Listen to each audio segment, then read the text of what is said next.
அன்புக்குரிய மாணவ செல்வங்கள் அனைவருக்கும் இனிதான வணக்கங்கள். இக்காணொளியிலே சுற்றாடல் சார்ந்த செயற்பாடுகளோடு தொடர்புடைய 8வது செயல் அட்டையினுடைய வினாக்களுக்கான விடைகளை பார்க்க இருக்கின்றோம். அந்த வகையிலே முதலாவது வினா, கிளை துண்டுகளை நடுவதன் மூலம் கன்றுகள் பெறப்படத்தக்க பயிர் வகை எது? புதிய கன்றுகளை நாங்கள் பெற்றுக்கொள்வதற்கான வழிமுறைகள் பல இருக்கின்றன. வித்துக்களின் மூலம் புதிய கன்றுகளை பெற்றுக்கொள்ளக்கூடியதாக இருக்கும். கிளைத்துண்டுகள், தண்டு துண்டங்களை நாட்டி புதிய கன்றுகளை பெற்றுக்கொள்ளலாம். அதே போல வேர்களை நாட்டுவதன் மூலம், வேர் துண்டங்களை எடுத்து நாட்டுவதன் மூலம் புதிய கன்றுகளை பெறலாம். அதாவது வேர்களில் இருந்து புதிய கன்றுகளை பெற்றுக்கொள்ளக்கூடிய தாவரங்களும் இருக்கின்றன. இவ்வாறாக புதிய கன்றுகளை பெற்றுக்கொள்ளக்கூடிய வழிமுறைகள் பல இருக்கின்றன. அதிலே ஒரு வழி கிளைத்துண்டங்களை நடுவதன் மூலம் பெற்றுக்கொள்ளக்கூடிய, அதாவது புதிய கன்றுகளை புறப்படத்தக்க பயிர் வகை எது என்பதுதான் இங்கே கேட்கப்பட்ட வினா. அந்த வகையிலே மிளகாய், கங்குன், உருளைக்கிழங்கு இந்த 3 பயிர் வகைகளிலும் கங்குன் என்பது மிக சரியானபடியாக அமையும். கிளைகளை நடுவதன் மூலம் அல்லது கிளை துண்டங்களை நடுவதன் மூலம் புதிய கன்றுகளை புறப்படத்தக்க ஒரு பயிராக பெறக்கூடிய ஒரு பயிராக கங்குன் காணப்படுகின்றது. அதே போல மரவள்ளி, அவ்வாறு பல பயிர் வகைகள் காணப்படுகின்றன. அவற்றை நினைவிலே வைத்துக் கொள்ளுங்கள். இரண்டாவது வினா, அருகிலுள்ள குறியீடு வெளிப்படுத்தும் கருத்து யாது? தரப்பட்ட குறியீடானது இலங்கை அஞ்சல் திணைக்களத்தினுடைய இலச்சினை இங்கே தரப்பட்டிருக்கிறது. ஆகவே இந்த குறியீடு வெளிப்படுத்துகிற கருத்து இலங்கை அஞ்சல் திணைக்களம். மூன்றாவது வினா, டெங்கு நோய் தொடர்பான பின்வரும் கூற்றுக்களிடையே பிழையான கூட்டை தெரிவு செய்க. பிழையான கூட்டு. ஆகவே 3 விடைகளிலே 2 சரியான கூட்டுகள் இருக்க போகின்றன. விடைகளை பார்ப்போம். முதலாவதாக, எந்த நுளம்பினாலும் டெங்கு நோய் பரப்பப்படலாம். இரண்டாவது, டெங்கு நோய் பரவுதலை தடுக்கலாம். மூன்றாவது, டெங்கு நோய் காரணமாக இறப்பும் ஏற்படலாம். இதிலே டெங்கு நோய் தொடர்பான பிழையான கூற்று என்கின்ற போது எந்த நுளம்பினாலும் டெங்கு நோய் பரப்பப்படலாம் என்பது பிழையான கூட்டாக இருக்கும். ஏனெனில் நுளம்புகளால் பரவுகின்ற நோய்கள் தொடர்பாக நான் ஏற்கனவே பல தடவை விளங்கப்படுத்தி இருக்கின்றேன். அதிலே ஒவ்வொரு நோய்களும் எந்தெந்த நுளம்புகளால் பரப்பப்படுகின்ற என்பது தொடர்பாக இதற்கு முன்னரான பல காணொலிகளிலே தெளிவுபடுத்தியிருக்கிறேன். நீங்கள் அவற்றை பார்வையிடலாம். ஆகவே டெங்கு நோயானது எந்த நுளம்பினாலும் பரப்பப்படலாம் என்பது தவறு. ஏனைய 2 கூட்டுகளும் சரியான கூட்டுகளாக இருக்கும். டெங்கு நோய் பரவுதலை தடுக்கலாம், நிச்சயமாக தடுக்கக்கூடியதாக இருக்கும். நுளம்பினாலே பரவக்கூடிய எந்த நோயையும் எங்களாலே தடுக்கக்கூடியதாக இருக்கும். சரியான பாதுகாப்பு மேற்கொள்ளுகின்ற போது, சரியாக நாங்கள் எங்களை பாதுகாத்துக் கொள்ளுகின்ற போது டெங்கு நோய் பரவுதலை தடுக்கக்கூடியதாக இருக்கும். அதே நேரம் மூன்றாவதாக இருக்கக்கூடிய விடையினை பாருங்கள். டெங்கு நோய் காரணமாக இறப்பும் ஏற்படலாம். நிச்சயமாக இது ஒரு சாத்தியமான ஒரு கூற்று. ஏனெனில் டெங்கு நோய், அதாவது நுளம்புகளால் பரப்பப்படுகின்ற நோய்களை கொள்ளை நோய்கள் என்றும் அழைத்துக் கொள்வோம். அதற்கான காரணம், அவை உயிரிழப்புகளை ஏற்படுத்தக்கூடிய அளவுக்கு பாதிப்புகளை தரக்கூடிய நோய்களாக இருக்கின்றன. ஆகவேதான் நுளம்புகளால் பரப்பப்படுகின்ற மலேரியா, டெங்கு, சிக்கன் குனியா, ஆனைக்கால் போன்ற நோய்கள் கொள்ளை நோய்கள் என்று அழைக்கப்படுகின்றன. இவற்றையும் ஞாபகத்திலே வைத்துக் கொள்ளுங்கள். நான்காவது வினாவை அவதானித்துக் கொள்ளுங்கள். அசுத்தமான நீரை குடிக்கும் போது பீடிக்கத்தக்க நோய் எது? அசுத்தமான நீரை பருகுவதனால் ஏற்படக்கூடிய நோய் என்பதுதான் வினா. இது ஏற்கனவே ஒரு கடந்த கால வினா பத்திரத்தில் இடம்பெற்ற ஒரு வினா. இதில் தரப்பட்டிருக்கக்கூடிய 3 விடைகளையும் அவதானித்துக் கொள்ளுங்கள். மலேரியா, கயரோகம், மஞ்சட்காமாலை. இதிலே மஞ்சட்காமாலை தான் அசுத்தமான நீரை குடிக்கும் போது பிடிக்கத்தக்க நோயாக காணப்படுகின்றது. ஐந்தாவது வினா, பின்வரும் கூட்டுக்களிடையே நீரை பற்றிய பிழையான கூட்டை தெரிவு செய்க. பிழையான கூட்டு. ஆகவே 3 விடைகளிலே 2 கூட்டுகள் சரியாக இருக்க போகின்றன. முதலாவது கூட்டினை பார்ப்போம். நீருக்கு நிச்சயமான வடிவம் இல்லை. இரண்டாவதாக, வெப்பமாக்கும் போது நீர் நீராவியாக மாறுகின்றது. மூன்றாவது, வெப்பநிலை அதிகரிக்கும் போது சீனி நீரில் கரைதல் கடினமாகும். இதிலே நீரை பற்றிய பிழையான கூட்டு. முதலாவது கூட்டாக தரப்படக்கூடிய கூட்டை அவதானிகள். நீருக்கு நிச்சயமான வடிவம் இல்லை. இது ஒரு சரியான கூற்று. ஏனெனில் நீர் தொடர்பான கருப்பொருளிலே நீங்கள் அடிப்படையாக முதலாவது நீர் தொடர்பான இயல்புகள், நீரினுடைய வடிவங்கள், அதாவது நீரினுடைய இயல்புகள் தொடர்பாக கற்கின்ற போது நீருக்கு குறித்த ஒரு வடிவம் கிடையாது. நீருக்கு குறித்த ஒரு வடிவம் கிடையாது என்று படித்திருப்பீர்கள். ஆகவே இந்த கூற்று சரியான கூற்று. நீருக்கு நிச்சயமான வடிவம் இல்லை. ஆனால் ஞாபகத்திலே வைத்துக் கொள்ள வேண்டிய ஒரு விடயம், ஆனால் நீர் ஊற்றப்படுகின்ற பாத்திரத்தினுடைய வடிவத்தை பெற்றுக்கொள்ளும். நீங்கள் எவ்வாறான வடிவத்தில் இருக்கக்கூடிய பாத்திரத்தில் நீரை ஊற்றுகின்றீர்களோ அந்த பாத்திரத்தினுடைய வடிவத்தை பெற்றுக்கொள்ளுமே தவிர நீருக்கென்று நிச்சயமான ஒரு குறித்த வடிவம் கிடையாது. இரண்டாவது, வெப்பமாக்கும் போது நீர் நீராவியாக மாறுகின்றது. இதுவும் சரியான ஒரு கூற்று. நீரை நாங்கள் சூடாக்குகின்ற போது அது நீராவியாக மாறுகின்றது. மூன்றாவது விடை, வெப்பநிலை அதிகரிக்கும் போது சீனி நீரில் கரைதல் கடினமாகும். இது பிழையான கூற்று. இதுதான் பிழையான கூற்று. ஏனெனில் வெப்பநிலை அதிகரிக்கின்ற போது சீனியானது நீரிலே மிக இலகுவாக கரைந்து கொள்ளும். ஆகவே இந்த மூன்றாவது கூற்று தவறான, அதாவது பிழையான கூற்றாக காணப்படுகிறது. ஞாபகத்திலே வைத்துக் கொள்ளுங்கள். ஆறாவது வினா, எல்லை விளையாட்டில் ஒரு குழுவில் இருக்க வேண்டிய வீரர்களின் உயர்ந்தபட்ச எண்ணிக்கை யாது? எல்லை விளையாட்டிலே ஆக கூடுதலாக 16 வீரர்கள் விளையாடலாம். ஆக குறைந்தது 12 வீரர்கள் விளையாடலாம். ஆகவே இங்கே கேட்கப்பட்ட விடயம் உயர்ந்தபட்ச வீரர்களுடைய எண்ணிக்கை. எனவே மூன்றாவது விடை 16 என்பது சரியான விடையாக அமையும். ஏழாவது வினா, அருகிலுள்ள குறியீடு வெளிப்படுத்தும் கருத்து யாது? தரப்பட்ட குறியீடானது இலங்கை மின்சார சபையினுடைய இலச்சினை தரப்பட்டிருக்கிறது. ஆகவே முதலாவது விடை சரியான விடை. எட்டாவது வினா, பின்வரும் பூக்களில் மாலை நேரத்தில் மலரும் பூவது? மாலை நேரத்திலே மலரக்கூடிய பூவாக இங்கே மூன்றாவது விடையிலே தரப்பட்டிருக்கிறது அந்தி மந்தாரை. ஒன்பதாவது வினா, இரவில் திரியும் பறவையாக அமையாதது. ஆகவே சரியாக நாங்கள் மூன்று விடைகளையும் வாசிக்க வேண்டும். ஆந்தை, சாக்குருவி, காகம். இதிலே காகம் இரவில் திரியும் பறவையாக அமையாதது.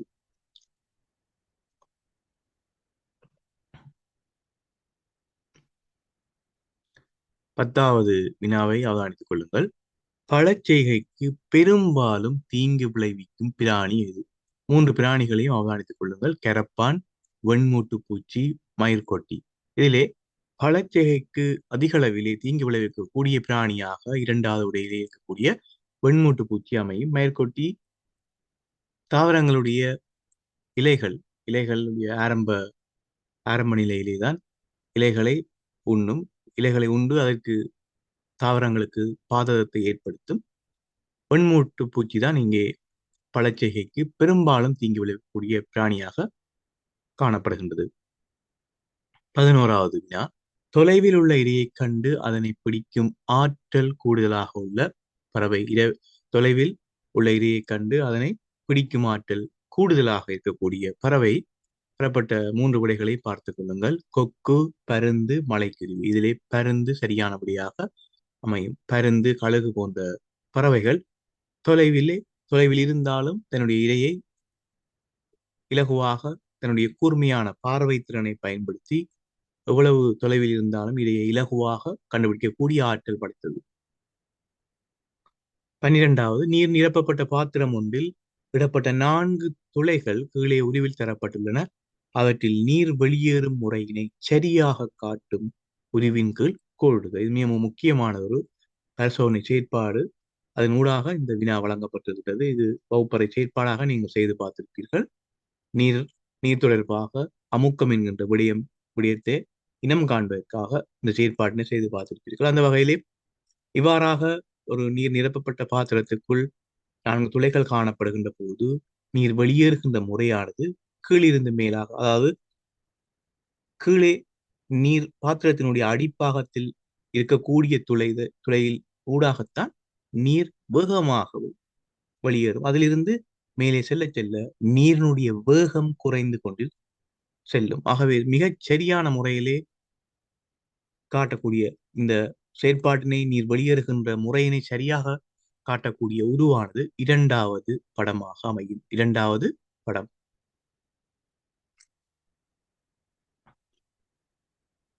13வது வினாவை அவதானியுங்கள். 13வது வினாவை பாருங்கள்.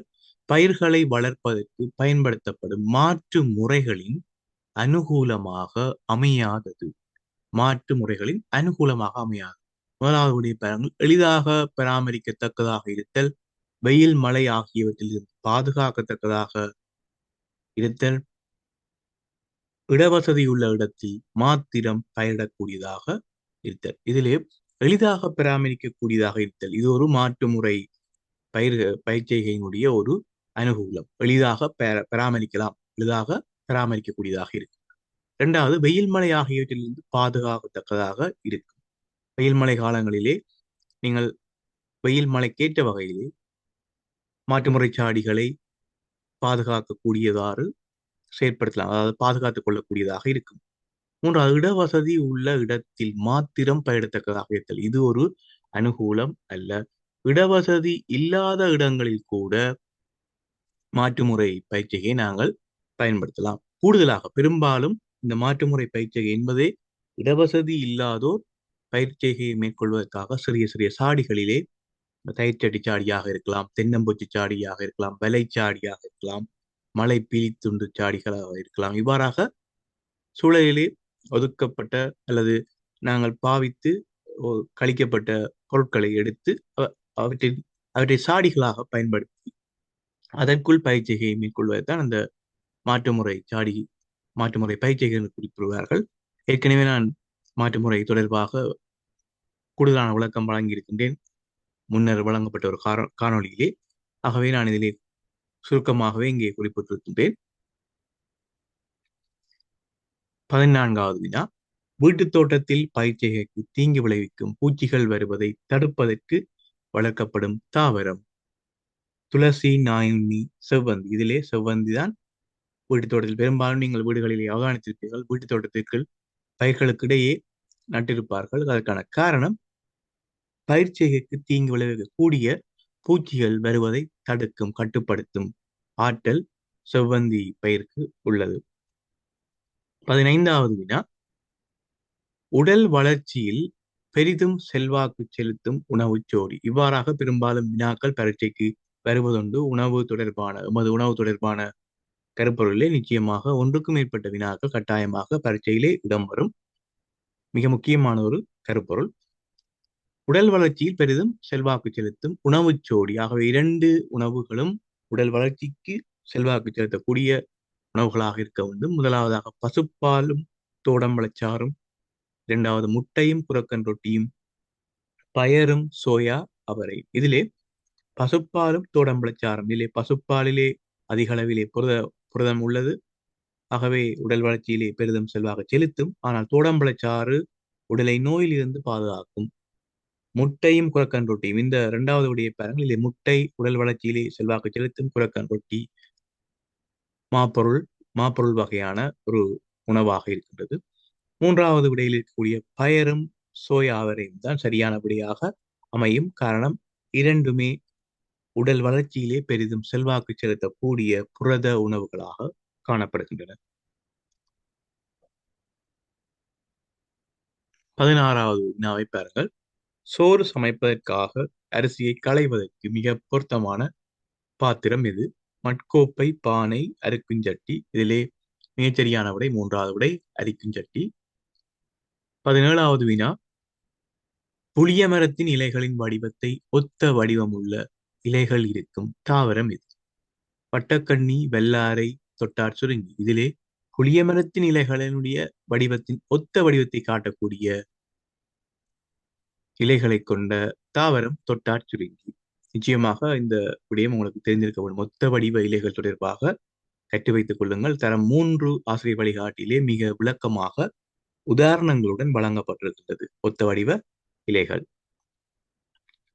18வது, தண்டில் காய்க்கும் தாவரம் எது? தரப்பட்ட 3 தாவரங்களையும் கவனித்துக் கொள்ளுங்கள். விளிம்பி, லொவி, எலுமிச்சை. இதிலே தண்டில் காய்க்கும் தாவரமாக முதலாவது விடையாக இருக்கக்கூடிய விளிம்பி காணப்படுகின்றது. 19வது வினா, பின்வருவனவற்றில் புரதம் அதிக அளவில் உள்ள உணவு எது? அதிக அளவிலே புரதத்தை கொண்ட உணவு எது என்பதுதான் வினா. நிலக்கடலை, கராமணி பயறு, கேரட். இதிலே நிலக்கடலை கொழுப்பு அதிகமாக இருக்கக்கூடிய ஒரு உணவாக காணப்படுகின்றது. ஏற்கனவே கடந்த கால வினா பத்திரத்திலே இடம்பெற்றிருந்தது ஒரு வினா. நிலக்கடலையில் அதிகமாக காணப்படுகின்ற போசணைக்கூறு எது என்பது கடந்த கால ஒரு வினாவாக இருக்கிறது. அதை நான் இதிலே ஞாபகப்படுத்துகின்றேன். இரண்டாவதாக இருக்கக்கூடிய கராமணி பயிறு என்பது கௌபி. கௌபி ஒரு புரத உணவு. கௌபி ஒரு புரத உணவு. கேரட் உடலுக்கு, அதாவது உடலை நோயிலிருந்து பாதுகாக்கக்கூடிய ஒரு உணவு. எனவே இங்கே புரதம் அதிக அளவிலே இருக்கக்கூடிய உணவாக இரண்டாவது விடை கராமணி பயிறு அமையும். 20வது வினா, உருவில் காணப்படும் பெரியாரோடு தொடர்பான கூட்டு. தரப்பட்ட உருவில் இருக்கக்கூடிய பெரியார் கலாநிதி டிபி ஜாஜா அவர்கள். முதலாவது கூட்டினை அவதானிகள். வயர்லெஸ் வேர்ல்டு எனும் சஞ்சிகையில் வெளியிட்ட ஒரு கட்டுரை காரணமாக பிரபல்யமடைந்தார். தேசிய கொடி கமிட்டி, தேசிய கீத கமிட்டி ஆகியவற்றில் அங்கத்தவராக செயற்பட்டார். இவர் நவலங்கா சமய பாடசாலை, ஆங்கில பாடசாலை ஆகியவற்றை ஆரம்பித்தார். இந்த மூன்று கூட்டுகளிலுமே எந்த கூட்டு கலாநிதி டிபி ஜாஜா அவர்களோடு தொடர்புடையது என்பதை பார்ப்போமாக இருந்தால், தேசிய கொடி கமிட்டி, தேசிய கீத கமிட்டி ஆகியவற்றிலே அங்கத்தவராக செயற்பட்டார். இதுதான் மிகச்சரியான கூட்டாக இருக்கும், அவரோடு தொடர்புடைய கூட்டாக இருக்கும். ஏனைய இரண்டு கூட்டுகளையும் ஞாபகப்படுத்துகிறேன், ஞாபகத்திலே வைத்துக் கொள்ளுங்கள். வயர்லெஸ் வேர்ல்ட் எனும் சஞ்சிகையில் வெளியிட்ட ஒரு கட்டுரை காரணமாக பிரபலியம் அடைந்தவர் ஆதர்சி கிளாக் அவர்கள். மூன்றாவது கூட்டை அவதானியுங்கள். இவர் நவலங்கா சமய பாடசாலை, ஆங்கில பாடசாலை ஆகியவற்றை ஆரம்பித்தார். அதாவது நவலங்கா சமய பாடசாலை, ஆங்கில பாடசாலைகளை ஆரம்பித்தவர் வன எஸ் மகிந்த தேரர். ஞாபகத்திலே வைத்துக் கொள்ளுங்கள். ஏற்கனவே நான் குறிப்பிட்டது போலவே பெரியார்கள் தொடர்பாக நீங்கள் கற்கின்ற போது அவர்களுடைய உருப்படம், அவர்களுடைய பெயர்கள் தெரிந்திருக்க வேண்டும். அதே நேரம் அவர்கள் நமக்கு வழங்கிய பிரதானமான சேவைகள், அவர்களுடைய பிரதானமான சிறப்பான சேவைகளை ஞாபகத்திலே வைத்துக் கொள்ளுங்கள். நிச்சயமாக உங்களுக்கு பயனுள்ளதாக அமையும். ஆகவே இந்த காணொளியிலே 8வது செயலட்டையினுடைய 20 வினாக்களுக்குமான விடைகளையும் அவற்றோடு தொடர்புடைய மேலதிக விளக்கங்களையும் வழங்கியிருக்கின்றேன். உங்களுடைய விடைகளை சரிபார்த்துக் கொள்ளுங்கள். மீண்டும் இன்னொரு காணொளியிலே சந்திக்கின்றேன். நன்றி.